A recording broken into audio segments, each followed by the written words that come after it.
6월 13일 월요일 가정에서 함께 드리는 새벽 예배 시작합니다. 다 함께 찬송가 384장 찬송 부르겠습니다.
함께 기도하겠습니다.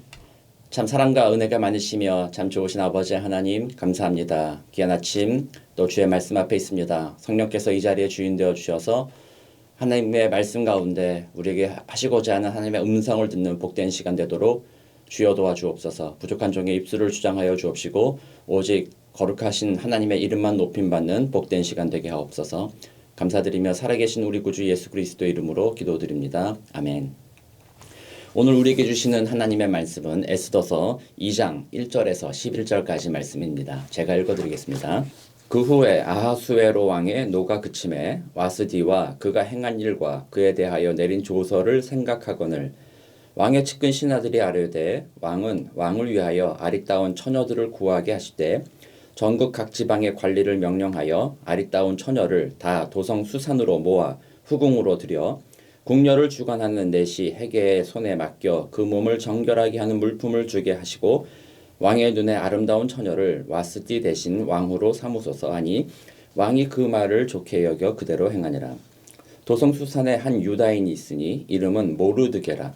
그는 베냐민 자손이니 기스의 증손이요 시므이의 손자요 야일의 아들이라. 전에 바벨론 왕 느부갓네살이 예루살렘에서 유다 왕 여고냐와 백성을 사로잡아 갈 때에 모르드게도 함께 사로잡혔더라. 그의 삼촌의 딸 하다사 곧 에스더는 부모가 없었으나 용모가 곱고 아리따운 처녀라. 그의 부모가 죽은 후에 모르드게가 자기 딸같이 양육하더라.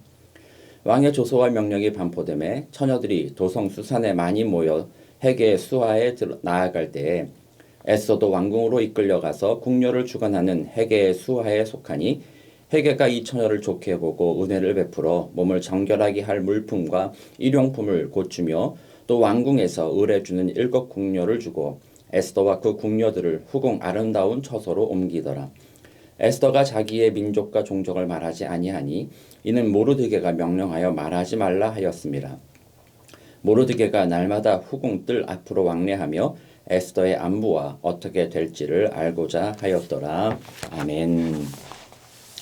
네, 계속해서 이제 에스더서를 이렇게 묵상하게 됩니다. 지난주 토요일부터 에스더서가 시작이 돼서 토요일에 우리 박성호 목사님께서 에스더서의 전체적인 주제에 대해서 이렇게 잘 설명을 해주셨어요.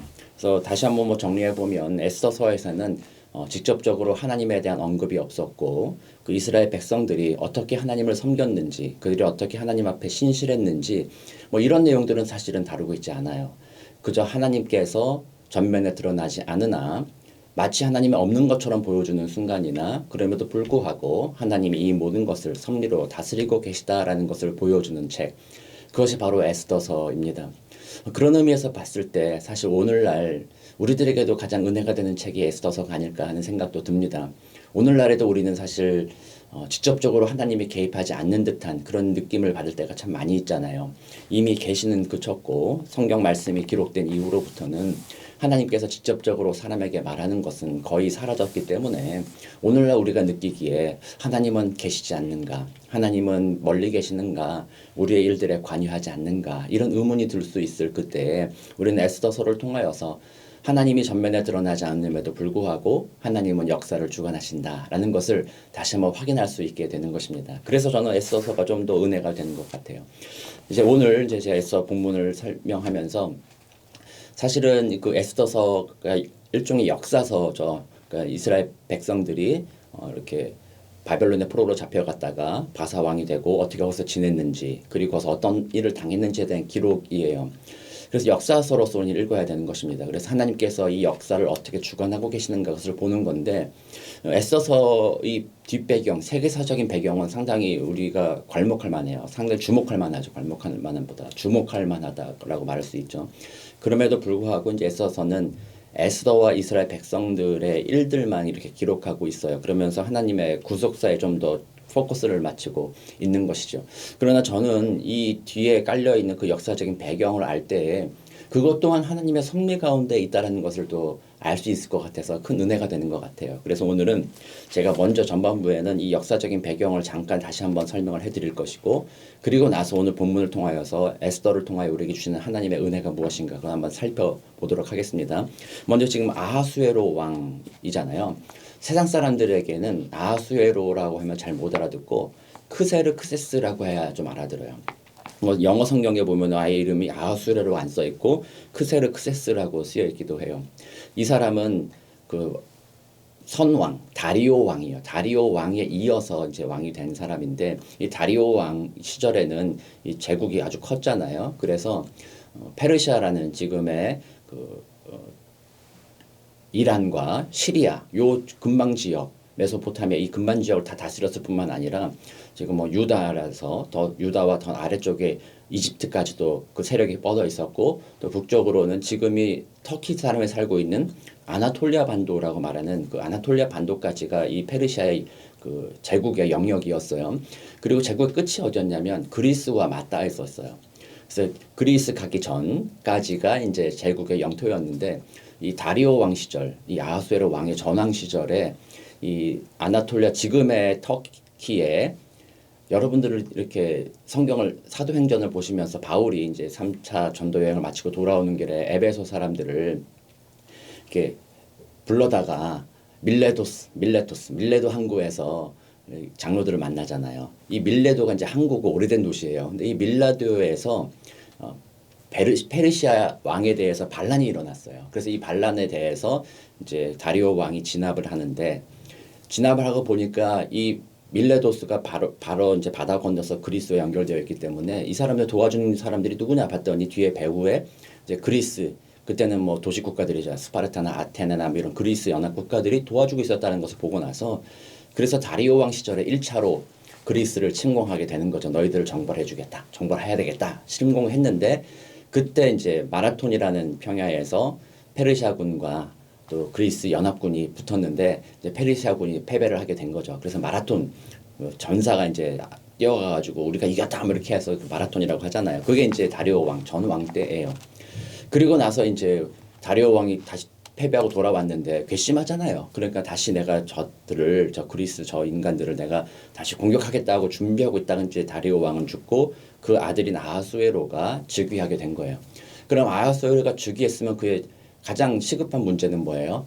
전 왕이 이루지 못한 그리스 정벌이겠죠. 그래서 아하수에로도 그것을 준비하고 있었던 거예요. 그래서 이제 아하수에로가 즉위한 지 5년 차 될 때 이제 다시 진군하게 되는데 어제 본문에서 나온 전 잔치 180일간의 잔치 이거는 바로 우리 박성 목사님 설명해 주셨듯이 그렇게 그리스와 다시 한번 전쟁 붙기 직전에 자기가 이제 여기를 떠나면 큰 제국을 좀 정비를 해야 되잖아요. 그러니까 각 제국의 유력한 사람들도 모으고 이러면서 좀 다시 한번 내부적인 결속을 다지고 또 그리스와의 결전을 앞두고 장군들을 좀 위로하고 좀 이런 목적으로서 그런 잔치를 베푼 것이었고 그 자리에서 이제 와스티 왕비가 왕의 그런 요청을 거절함으로써 폐위가 되는 그런 사건이 벌어지게 된 거죠. 뭐 그렇게 되고 나서 그게 3년 차에 있었던 일이고 이 아하수에로 왕 5년 차에 480년 BC 예수님 모시기 480년 전에 이제 그리스를 쳐들어갔어요. 갔는데 두 길로 갔어요. 하나는 육로로 해서 육군들이 진격했고 그 육군들의 보급품을 공급해주기 위하여서 아나톨리아 반도와 그리스 해안가를 따라서 이 해군들이 올라가서 같이 만나게 되는 거죠.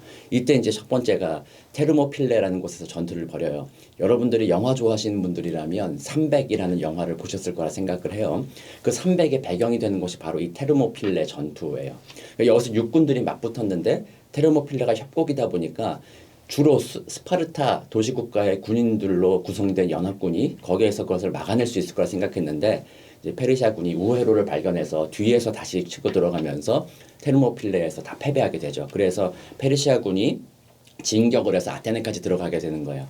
근데 아테네에 있는 사람들은 이제 뭐 본인들이 육군에서 싸우면 불리하니까 바다에서 싸워야 된다. 그래서 이미 다 아테네 사람들을 살라미로 섬으로 다 이동시키고 그 앞에 있는 살라미스 바닷가에서 페르시아군과 바다에서 싸우겠다 이렇게 준비하고 있는 거였어요. 그럴 때 이제 이들이 배를 타고 거기 들어가다가 세계 3대 해전 중에 하나라는 살라미스 해전에서 이 아테네 연합군이 그리스 연합군이 아테네를 중심으로 한 그리스 연합군이 페르시아의 대군을 적은 수의 배로 많은 무리의 배를 다 격파시켰죠. 그때도 뭐 몸통 박치기 같은 걸로 해가지고 배를 다 무너뜨린 거예요. 격파시켜서 페르시아군이 어쩔 수 없이 후퇴하게 되는 거죠.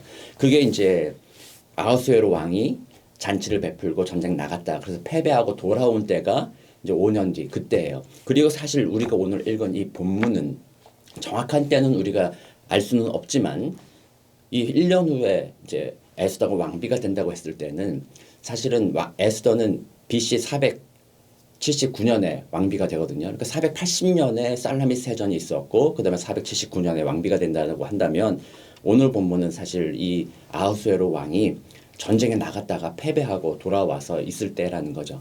돌아와 있으니 마음이 어떻겠어요. 선왕의 뜻을 받들어서 저 그리스라는 저 도시국가들 우리는 대제국이고 쟤네들은 도시국가일 뿐인데 저들을 이렇게 공격해서 굴복시키고 돌아왔어야 되는데 오히려 참패를 하고 돌아왔으니 일단 자존심도 엄청나게 상해 있을 것이고 자존감도 낮아져 있을 것이고 또 주변 사람들한테 이렇게 보이기에도 어떤 권위나 이런 것들에도 어려움이 있을 것이고 그러니까 이 아하수에로 왕 마음에 참 답답하고 또 어려운 마음이 있었지 않았을까 하는 생각이 좀 들어요. 그래서 여기에서 이제 노가 그침에 와스디를 생각하거나 이렇게 되잖아요. 그러니까 노가 그쳤다는 건 시간이 좀 지났고 또 이제 돌아와서 패배하고 돌아와서 보니까 왜 이런 일이 나에게 일어났을까 뭐 고민했겠죠. 그러면서 옛날 일을 생각해보고 하다 보면 그 와스디라는 왕후 이게 아주 용모가 빼어났다고 하잖아요. 그러니까 혹시 내가 그 와스디를 폐위해서 이런 일이 일어난 것이 아닌가 그 여인 다시 한번 만났으면 좋겠다 뭐 이런 생각도 가졌을 거라 짐작이 돼요. 그렇지만 하여튼 그래서 와스디에 대해서 생각하고 있거늘 그랬을 때 이 그 왕의 측근 신하들이 왕에게 새로운 이렇게 어떤 얘기를 하는 거죠. 근데 이 왕의 신하들도 사실 자기들의 마음이 급했을 거예요. 지금 패전하고 왔으니까 이 패전에 대해서 누군가 책임져야 되고 왕이 이렇게 분노할 수도 있잖아요. 그러니까 그 분노를 좀 누그러뜨려야 되는데 만약에 왕이 와스디를 폐위해서 그렇게 됐다. 그렇게 생각하고 와스디를 다시 복권시킨다. 이렇게 된다면 와스디를 폐위하라고 말했던 그 측근들로서는 상당히 후환이 어려운 상황이죠. 그러니까 재빨리 이제 묘안을 왕에게 제시하는 거죠. 왕이요, 그러지 말고 아름다운 여자를 이렇게 전국에서 모아서 그 중에서 마음에 든 사람을 택하십시오. 이렇게 묘안을 내는 거예요. 그리고 또 이제 이 모든 과정이 사실은 이 페르시아에 어제 우리 엊그저께 본문에도 보면 술 마시는데도 법도가 있다라고 했잖아요. 그러니까 페르시아 자체도 어떤 법도가 있었던 거예요. 무슨 법도? 그 나라가 이렇게 따라야 될 예절이 있었다는 거죠. 그렇게 봤을 때 왕후를 뽑을 때도 사실은 법도가 있었어요. 왕후는 아무나 뽑는 것이 아니라 페르시아 사람 중에서만 왕후가 되는 것이고, 또 특별히 페르시아 사람도 아무나가 아니라 7귀족 가문에서 난 자, 가문에 속한 여자들 중에서 왕후가 되는 것이 법도였어요. 그렇지만 오늘은 본문을 보면 이 측근들도 그렇고요, 왕도 그렇고, 법도가 무슨 문제냐. 사실 내가 힘들고 내가 위로받아야 되는데 또 내가 더 많은 여자들을 품을 수 있는 뭐 기회도 있고 좀 그런데 법도 때문에 내가 뭐 얽매일 필요가 뭐가 있느냐 이렇게 하면서 이 왕이나 이 측근들이나 법도를 무시하는 거예요. 자기들이 최고의 권력이니까. 그러니까 이 사람들은 왕을 달래고자 하는 욕심, 또 왕으로서는 어떤 쾌락을 추구하고자 하는 그런 욕심, 그래서 상당히 세속주의적인 그런 욕심 가운데 지금 상황이 벌어지고 있는 것이지요. 자, 이런 상황 가운데 오늘 본문에 보면 이제 에스더가 왕으로 들어가게 되죠. 강제로 끌려 들어갔다라고 보지는 않아요. 대부분 이제 이 왕후가 된다라는 것은, 이 대제국의 왕후가 된다라는 것은 얼마나 놀라운 일이, 얼마나 대단한 일이에요. 세상 사람들의 눈에 봤을 때는 정말 한 가정이 인생이 바뀌는 일이잖아요. 그러니까 이렇게 각 고을마다 뭐 이렇게 아리따운 여자를 좀 뽑아라 이렇게 하면은 많은 사람들이 나 좀 뽑아주세요 왔을 때 그 사람들이 뽑고 용모가 빼어난 사람들을 모아서 왕궁으로 들어갔을 거라 생각을 해요. 그 중에 한 명이 바로 이제 에스더다라고 말할 수 있어요. 유대인 중에서 이 에스더를 뭐 너무 예쁘니까 그냥 강제로 데려간 것이 아니라 용모가 아리따우니까 뭐 권면은 있을 수도 있었겠죠. 그랬거나 강제성을 띄었다기보다는 어떻게 보면은 에스더도 스스로 이제 왕후가 되기를 바라는 마음으로 궁에 들어갔다라고 볼 수가 있는 거예요. 그렇게 봤을 때 사실은 이 에스더도 어떤 신실한 마음, 내가 하나님을 섬기겠다라는 그런 마음으로 지금 인생을 살아가는 것은 아니었어요. 본인이 유대인인 것은 알고 있었지만 유대인으로서 내가 우리 유대인들에게 주신 하나님의 율법을 내가 지키는 것에 내가 더 중요하게 여긴다라는 삶을 살아가던 사람이 아니라는 거죠. 그러니까 에스더는 포로로 잡혀오고 난 이후 2세대, 3세대 정도 되는 사람이라는 거죠. 그러므로 유대인들의 율법과 종교에 대한 열심 이런 것들이 약간 옅어지면서 또 이 대제국 안에, 수도 안에 살면서, 제국에 살면서 제국이 얼마나 놀라운가, 대단한가를 보면서 약간 거기에 타협한, 그래서 약간 그 자기 하나님을 향한 신앙과 그런 신실함이 약간 절충되어 있는 그런 삶의 태도로 살았던 것 같아요. 사실 모르드게도 일종의 보면 그런 사람이라고 볼 수 있어요. 에스더 전체에서 제가 아까 말씀드렸다시피 하나님을 어떻게 경배했다라는 내용들은 나오지 않잖아요. 그리고 뒷부분에서 뭐 모르드게가 하만에게 절하지 않았다고 하는데 그것은 종교적인 이유라기보다는 어떤 민족적인 감정에 따라서 그렇게 한 것이 아닌가 저는 생각이 들어요. 어쨌든 에스더도 어떻게 보면은 하나님의 뜻 따라 하나님의 음성을 듣고 하나님을 섬기는 마음으로 들어간 것은 아니다. 자신의 욕망과 욕심을 따라서 왕비가 되면 우리 가문과 우리에게 뭔가 좋은 유익이 있을 것이 아닌가 싶은 마음으로 들어가게 됐다라는 거죠. 그래서 들어가게 되면 왕후가 돼야 되잖아요. 그러니까 오늘 본문에 보면은 모르드게가 권면하잖아요. 너의 종족을 말하지 말아라 이렇게 얘기하잖아요. 어느 정도 이 유대인들에 대해서도 이 페르시아 사람들도 알고 있었을 거 아니에요. 저들은 유일신을 섬기는 사람들이고 자기들만의 독특한 방식이 있는 사람들이라는 것을 알고 있었기 때문에 이 유대인들에게는 어떤 차별 이런 것들이 약간 좀 있었던 것 같아요. 그렇기 때문에 만약에 에스더가 내가 유대인이다라고 말한다면 그 왕후가 될 가능성이 상당히 적어지게 되는 것이기 때문에 모르드게가 명령하였고 에스더도 거기에 순종한 거죠. 그렇게 해서 자기가 유대인임을 밝히지 않았기 때문에 거기 안에 들어가서 지내는 동안에 다니엘이 포로로 끌려갔을 때 다니엘은 내가 부정한 음식은 먹지 않겠습니다라고 얘기했고 사자굴에 끌려 들어갈지라도 나는 하루 3번 예루살렘을 향하여 무릎 꿇고 기도하고 그렇게 살았던 다니엘과 비교해 봤을 때 에스더는 전혀 그런 율법적인 어떤 요구, 내가 유대인으로서 지켜야 할 규례가 있습니다. 뭐 이런 요구들을 전혀 하지 않고 오히려 이 회개가 제공해 주는 것들을 다 받으면서 또 그 안에 있으면서 유대인이 아닌 것처럼 행동하면서 지내고 있다는 것을 보았을 때 이 에스더가 신실한 하나님의 백성으로서 하나님의 섭리를 깨닫고 이 길을 내가 하나님을 위해서 유다 백성을 위해서 걸어가겠다라고 마음먹은 것은 안 있는 것처럼 보인다는 거죠. 그럼에도 불구하고 그래서 은혜가 되는 것들이 있어요. 그 어떤 것이냐면 하나님은 신실한 사람들만을 사용하는 것은 아니다라고 말할 수 있는 거예요. 하나님은 죄인들을 사용하신다라는 거예요. 그래서 하나님께서는 자신의 뜻을 위하여 하나님의 섭리 가운데 어떤 사람이라도 하나님은 그분의 뜻을 이루기 위하여 사용하실 수 있는 분이시다라는 것을 우리는 에스더 통해서 볼 수 있는 거예요.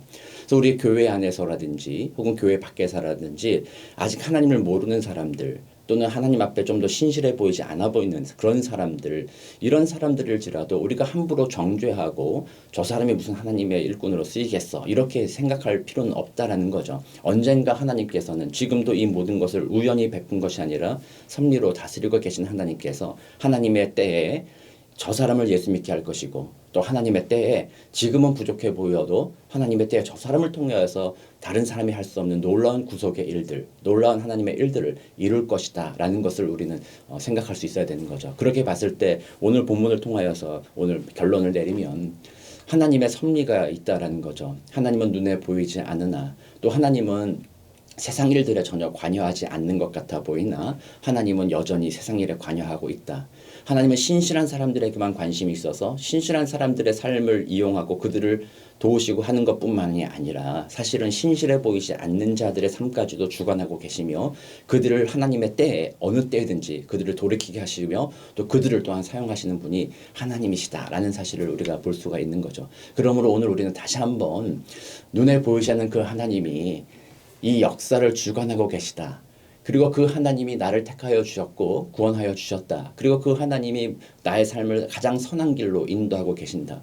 그러니까 이 인도하시는 하나님이 악한 분이 아니라는 거예요. 그 하나님이 내게 가장 선한 것을 아시는 나의 목자 되시며 선한 분이라는 그 믿음, 우리 그것을 붙잡으면서 오늘 하루의 삶을 돌아보는 거예요. 그래서 우리는 내가 한 일을 너무 내가 했다 자랑하는 것이 아니라 이것이 선한 일이라면 하나님이 하신 것이라 자랑할 수 있는 하루가 됐으면 좋겠고요. 또 내게 일어난 어려운 일들, 여러 가지 일들이 다가올 때 이것도 하나님의 뜻이 있겠지. 이 끝에는 하나님께서 결국에는 하나님의 선한 뜻을 이루어 가겠지. 그런 마음으로 하나님을 향한 신실한 믿음으로 그 어려움 가운데 또 너무 낙심하거나 너무 쓰러지지 마시고 그 어려움 가운데서도 또 평강을 또 회복하게 되시는 그런 복된 하루가 되시기를 바랍니다. 그래서 오늘 저도 그렇고 여러분들도 그렇고 우리 에스더가 그렇게 신실하지 않음에도 하나님께 쓰임받았다는 귀한 사실, 축복의 통로가 되었다는 그런 귀한 사실, 그리고 지금까지도 많은 사람들이 그 에스더를 생각하며 위로받고 있고 또 하나님의 은혜를 섭리를 또 깨닫고 있다는 사실을 기억하면서 오늘 그 하나님을 믿는 믿음으로 승리하는 복된 하루가 되시기를 우리 구주 예수 그리스도의 이름으로 축복합니다. 함께 기도하겠습니다. 참 사랑과 은혜가 많으신 아버지 하나님 감사합니다. 그렇습니다. 하나님은 역사의 주관자이십니다. 하나님은 우리의 매일의 삶도 주관하시는 분일 뿐만 아니라 우리가 건드릴 수 없어 보이는 그 거대한 흐름의 도도한 그 역사의 흐름까지도 주관하시는 분이 하나님이심을 고백합니다. 그러나 또한 그 하나님은 악한 하나님이 아니라 그 모든 것을 가장 선하게 인도하여 주시는 우리에게 가장 좋으신 아버지 하나님이심을 우리가 믿음으로 고백합니다.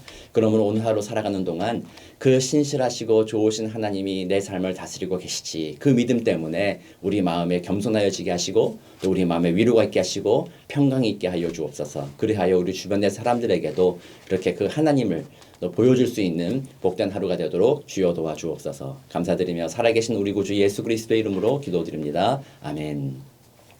네, 이제 각자 자리에서 자유롭게 개인의 기도 드리시고 또 우리 계속해서 우크라이나와 전 세계 어려움 가운데 하나님 불쌍히 여겨달라고 하나님의 은혜를 구하면서 우리 다 같이 함께 기도하는 시간 가지시기 바랍니다.